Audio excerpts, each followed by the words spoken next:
afternoon, good evening, whenever, wherever you're listening. Thank you so much for making me a part of your day. My name is Lee Parham. You might know me as Lego Lee or Lego Lee 329 from Facebook, Instagram, Twitter, YouTube, Patreon, you name it. I'm all over this thing we call the internet. And this is the Brickology podcast, the study of small plastic bricks.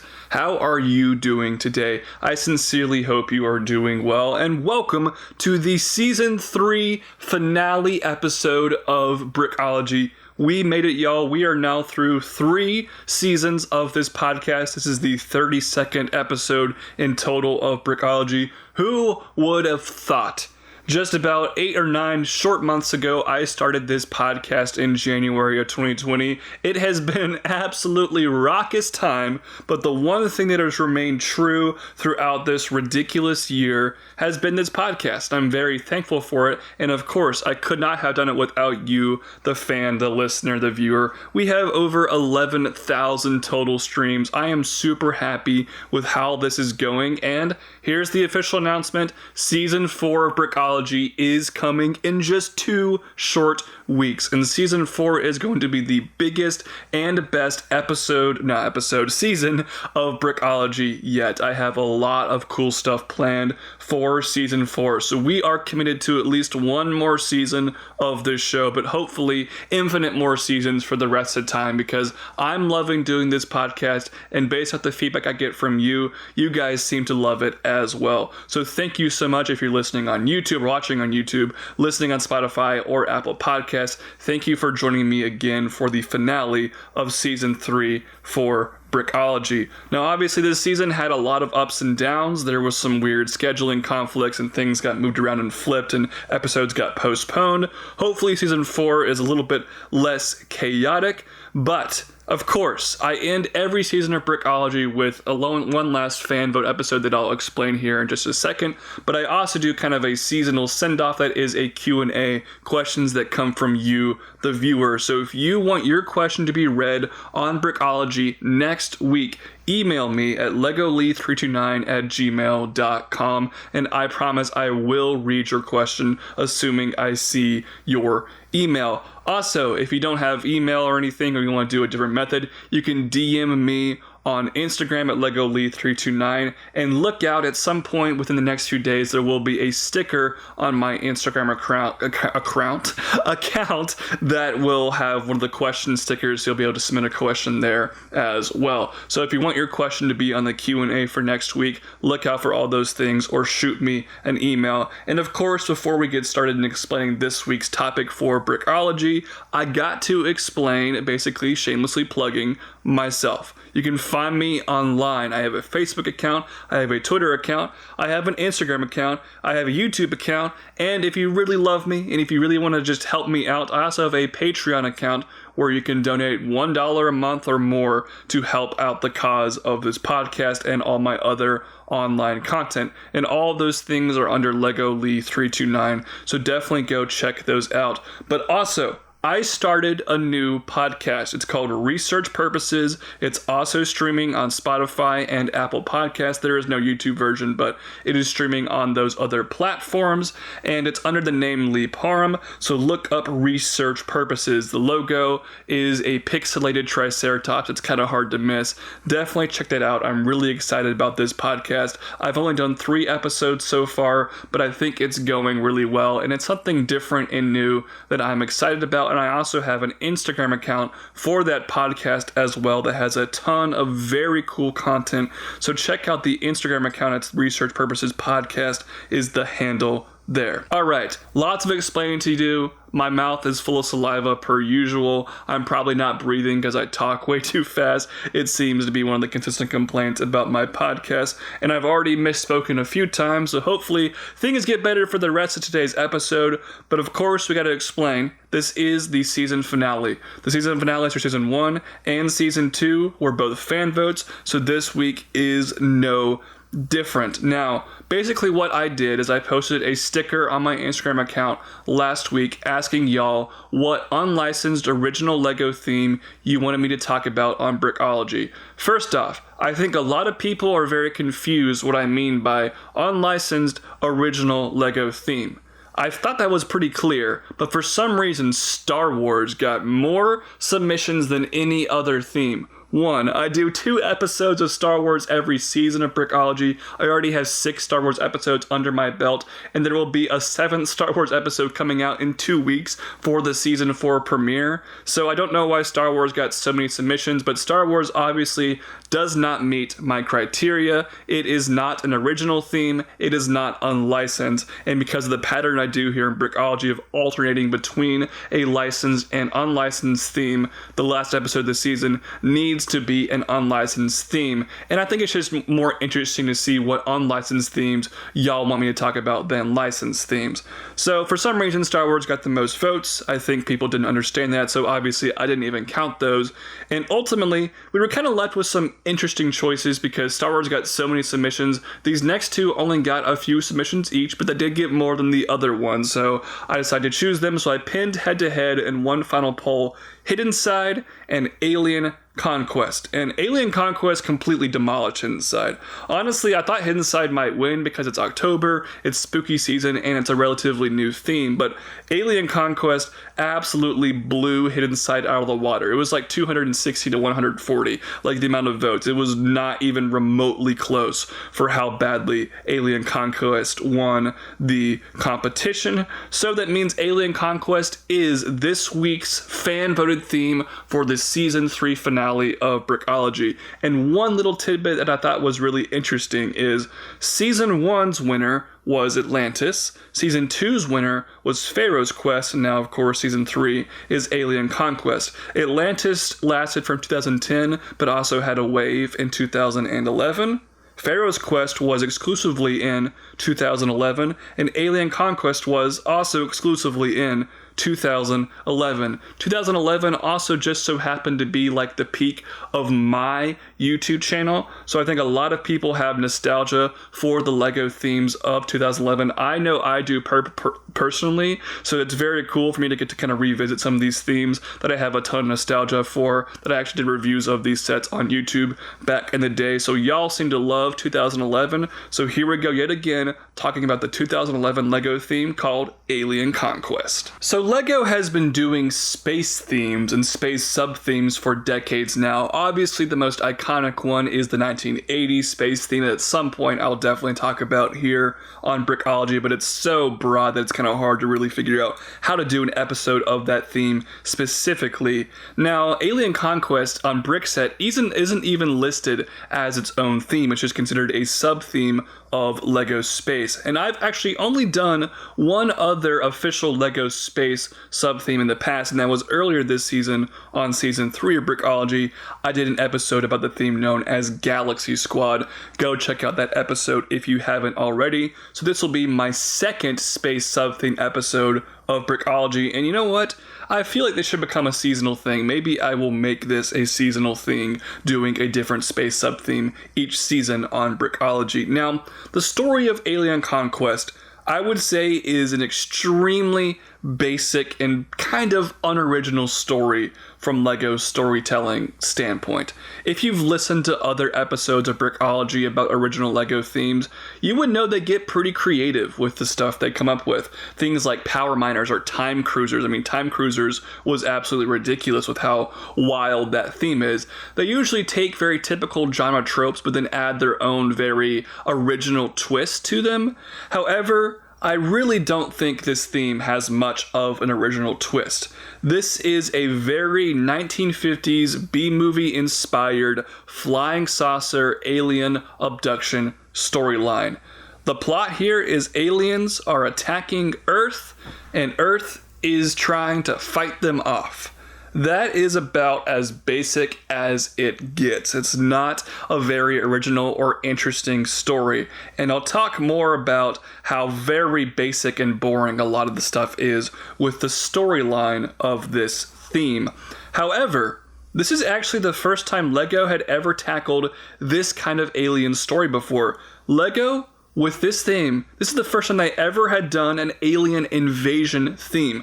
Now, they've done lots of themes that feature astronauts fighting against aliens in space. It was always in space on a distant planet somewhere, or the moon, or who knows. It was always in space. This is actually the first time LEGO does aliens invade Earth. And I found that to be a very interesting thing, because it seems like they've made so many space themes with aliens over the years, you'd think that they would have an alien invasion theme, but nope. This is actually the first time LEGO had ever done an alien invasion theme, and actually the only time LEGO has ever done an alien invasion theme. So while I do think the story is super basic and unoriginal, since LEGO had never done it before, I think it was kind of cool in that way to really get that sort of storyline in LEGO form with an original theme. So that is actually a cool thing.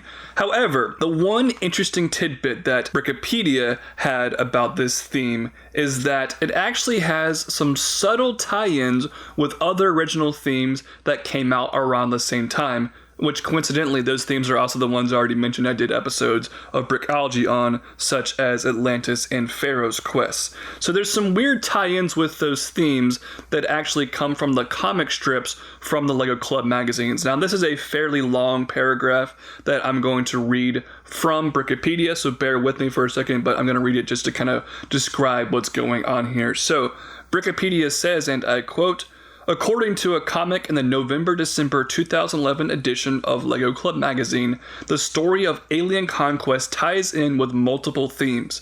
It is shown that the aliens' first attempt at world domination was with the Atlantis Guardians, who are most likely aliens in their nature themselves.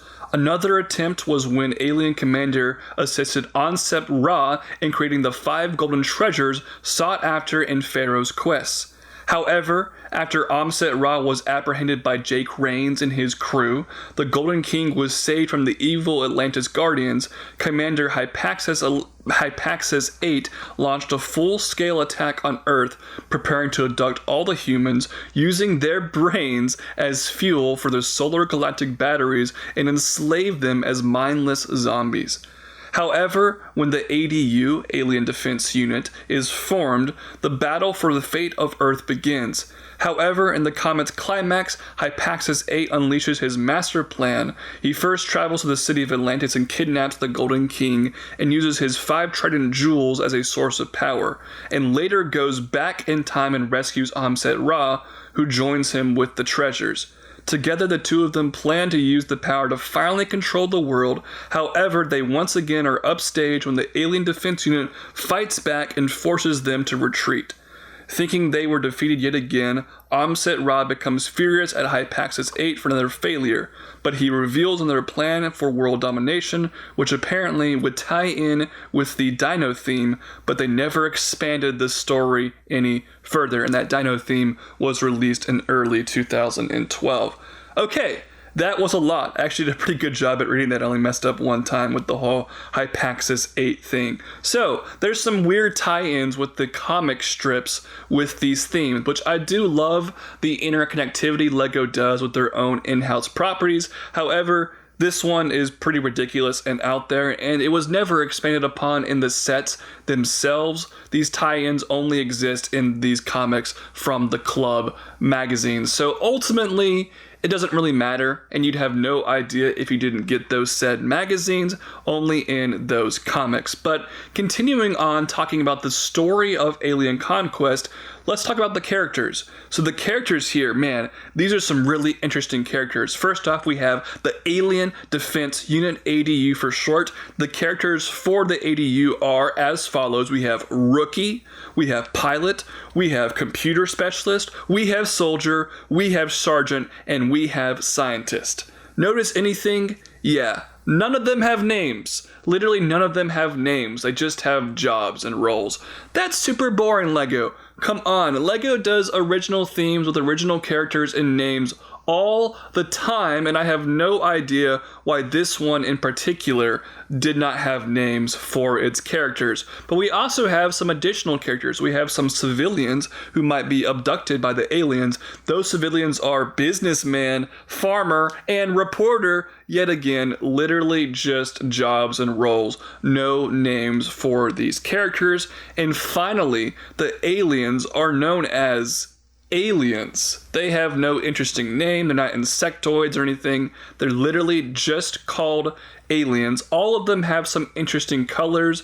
They are lime green. Their brains are exposed and they have accents of hot pink, which I do enjoy. And the aliens are as follows. We have alien cyborg, alien pilot, alien trooper, alien clinger, who was a very small piece that actually fit on top of a normal minifig's head if you remove their hairpiece. Very cool piece there. And we also had the alien commander, who used the octopus bottom piece in lime green that we saw in Atlantis. So those are the characters of Alien Conquest. No names, not really much of a backstory, very, very generic and boring, which in my opinion is extremely underwhelming. But boring characters out of the way, are the sets themselves good? Let's dive into the Alien Conquest sets right now. Now this theme had one wave. It was released around May of 2011, and that's it. There was one blister pack of minifigures sold exclusively at the LEGO store and a couple of poly bags, but besides that, it's just the one wave of sets with the prices ranging from $5 all the way to $90. And speaking of that $5 set, that is the smallest set of this theme. The $5 set is known as the Alien Striker. This set had 42 pieces. The figures included were the ADU pilot. Now these characters, they used the Series 1 collectible minifigure piece of a space helmet recolored in kind of that interesting aqua blue color that looked very cool, and they had a brand new blaster piece. It's that blaster that is used a lot in Marvel sets these days because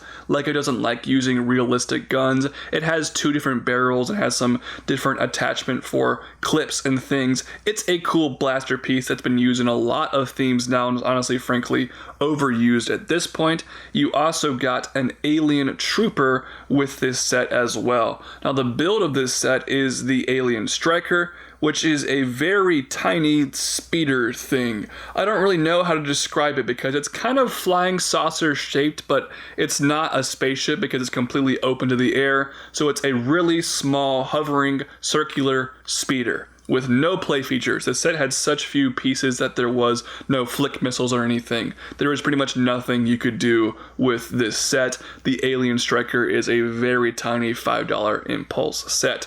Getting twice as big with the $10 105 piece set, we have the Alien Defender. Now this set included an ADU computer specialist and an alien pilot. Now the build for this set, first off, the alien got its own side build, which is a tiny flying vehicle that I believe was built off a 2x6 plate piece. It's basically a hoverboard. It's so small, complete waste of pieces, throwaway, tiny vehicle, somehow even more underwhelming than the one we got with the Alien Striker. The Alien Defender, however, was a little bit different. It was a buggy-like build, a four-wheeled small vehicle that had a space for one minifigure, some cool controls, interesting look, and the color scheme for these vehicles was a very normal blue and a very normal yellow. Very cool color schemes with the blasters all being a transparent orange. And speaking of blasters, there were a lot of weapons at the back. It had a rotating turret at the back, which of course can help it defend against the aliens, which also had some flick fire missiles as well, which were pretty cool. Now, again, doubling in price, we have the $20 set known as the Tripod Invader. This was $20 with 165 pieces. The aliens included here were an alien trooper, and you got one of those alien clingers. This is, I believe, the only set from the line that does not include anybody from the alien defense unit, but you did get a businessman who, of course, could have the alien clinger go on his head.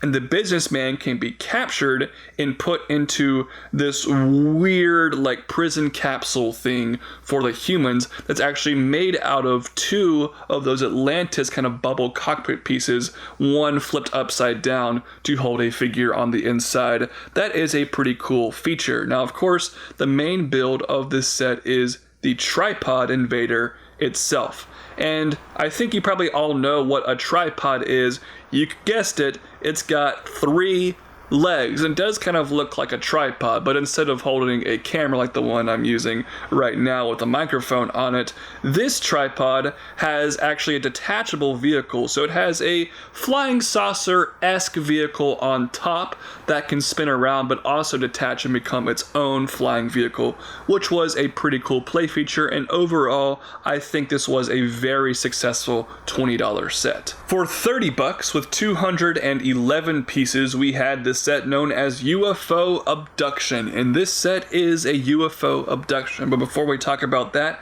let's talk about the minifigures. We had an ADU sergeant in this set, we had an alien pilot, and then we had a simple farmer. Now, of course, it's very, very popular in media for aliens to abduct people on farms and, of course, make crop circles. Now, there wasn't any other suggestion of a farm besides the farmer minifigure himself. It would have been really cool to get like some kind of Lego brick-built crop circle or something, but alas, that was not included with this set. However, what was included in the builds department is the ADU gets a tiny defense barricade with a flick-fire missile.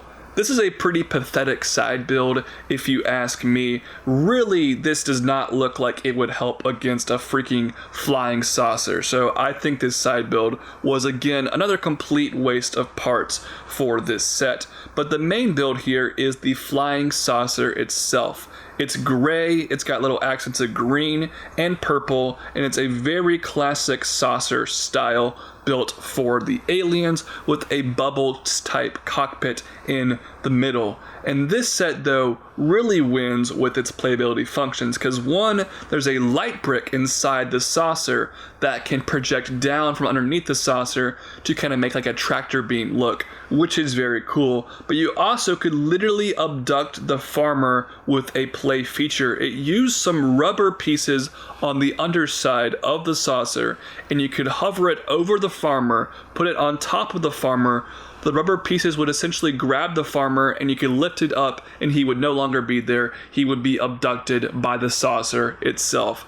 That is one heck of a cool play feature. Lego did a great job with the playability in this set. And maybe because the playability is so good, this set actually won the fan vote on my Instagram as the best Alien Conquest set.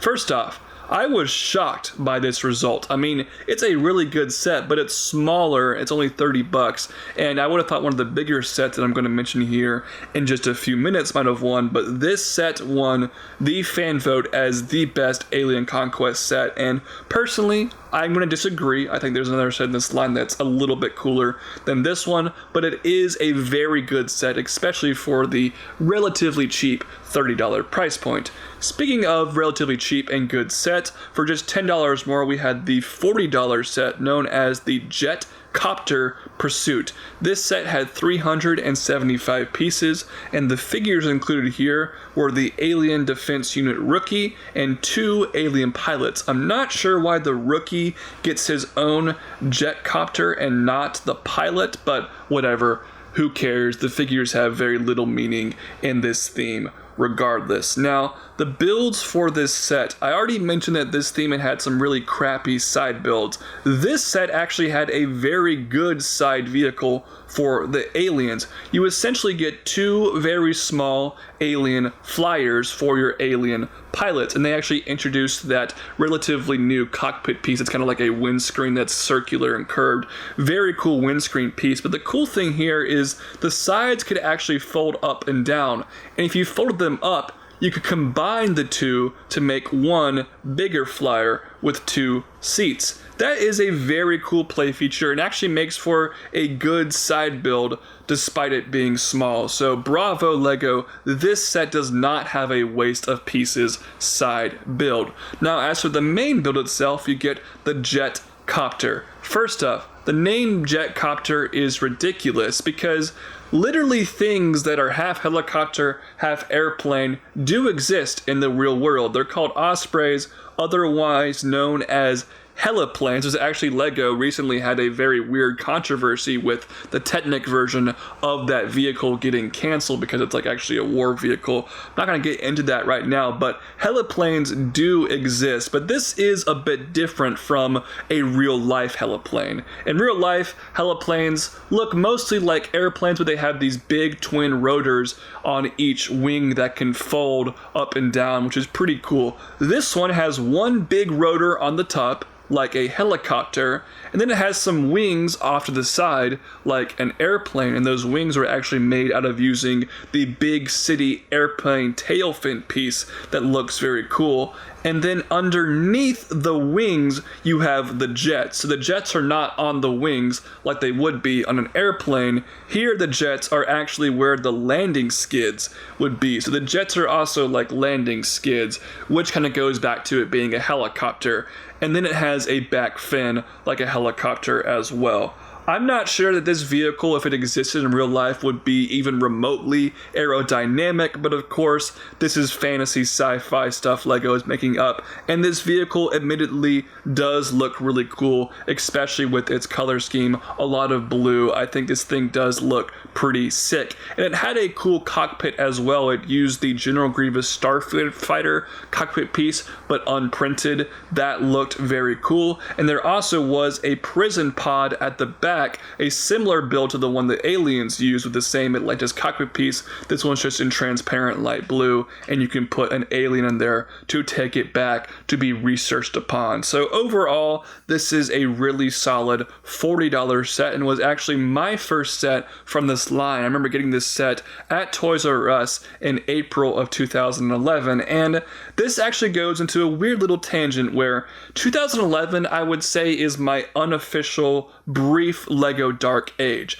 I never really had a real Lego Dark Age, but I got really into Yu-Gi-Oh! Trading cards at this point in time, and I spent a lot of my money on Yu-Gi-Oh! Cards as opposed to Lego sets, and I was still buying Lego, I was still uploading Lego reviews, but not as much as I did in the past.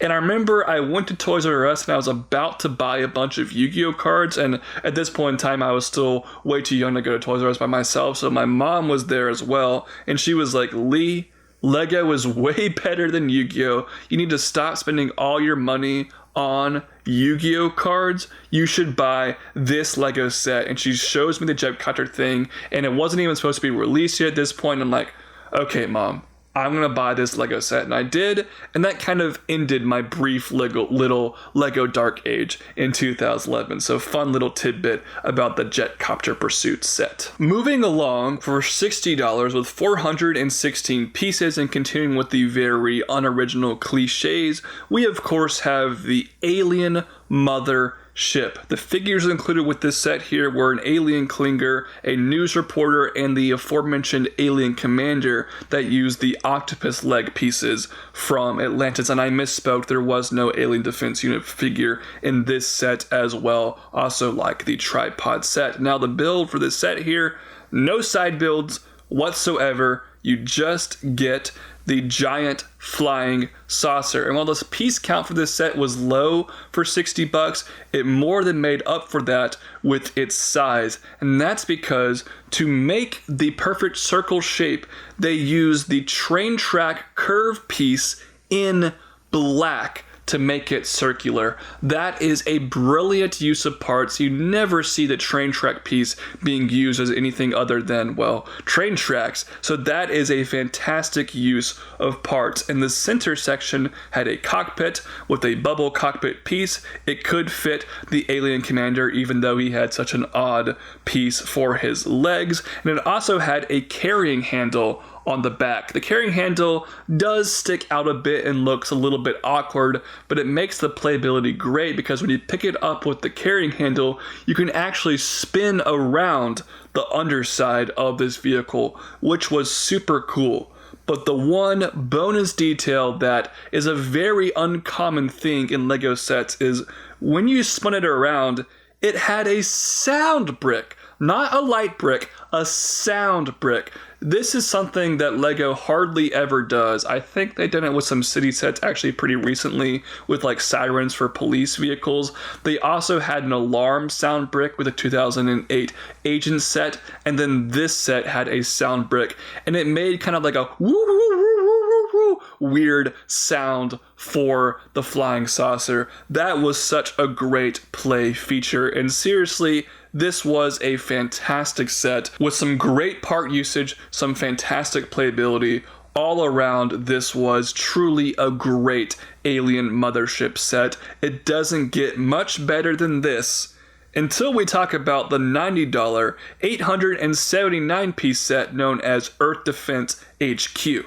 As you might have guessed it, this is the biggest Alien Conquest set and the last set we'll be talking about today on Brickology, the Earth Defense Headquarters. Now, it's a headquarters, but it's a mobile headquarters because it's not a play set. Every single set in this line is a vehicle of some sort, and the figures you get here for the Alien Defense Unit, you get a sergeant, a soldier, and a scientist, and for the aliens, you get the exclusive cyborg figure that looks very cool. You get a trooper and one of those alien clingers. Now, for the builds of this set, there's a very small flying saucer build for the aliens. It's a small side build, but it's big enough to have an actual bubble cockpit piece, and it's not a waste of pieces and poses as a decent addition to the rest of the alien vehicles. So that's actually a solid side build. For the Alien Defense Unit, you get, of course, the Defense HQ, which is a big